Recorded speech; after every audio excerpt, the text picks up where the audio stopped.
ক্রয় মূল্যের উপর 60% লাভ হলে বিক্রয় মূল্যের উপর শতকরা লাভ কত হবে? যেহেতু আমাদের এখানে ক্রয় মূল্যের উপর 60% লাভ বলে দিছে, তাহলে বিক্রয় মূল্যের উপর লাভ কত হবে? তাহলে ক্রয় মূল্য যদি ১০০ টাকা হয়, ধরি ক্রয় মূল্য ১০০ টাকা, তাহলে বিক্রয় মূল্য কত হবে? না, বিক্রয় মূল্য সমান ক্রয় মূল্য ১০০ টাকা ছিল, তাহলে 60% লাভ যেহেতু কত ৬০ টাকা বিক্রয় মূল্য হবে, তাহলে অতএব লাভ কত হবে? লাভ সমান কি হয়? না, বিক্রয় মূল্য মাইনাস ক্রয় মূল্য, ১৬০ মাইনাস ১০০ টাকা ইকুয়াল টু লাভ কত? ৬০ টাকা। এবার আমার এখানে যেহেতু বিক্রয় মূল্যের উপর শতকরা লাভ বের করতে বলছে, তাহলে কি হবে?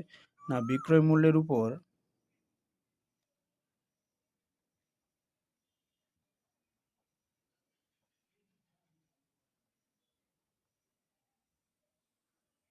লাভ ইকুয়াল টু কি হয়?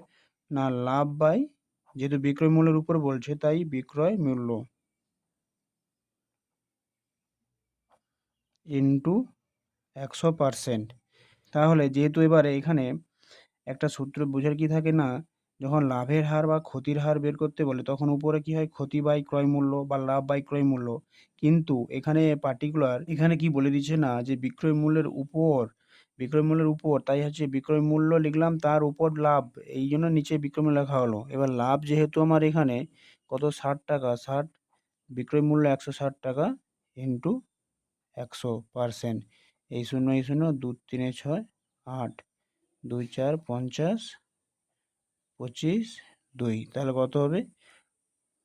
এখানে যদি রাখি ২৫ ৩ ৭৫/2%।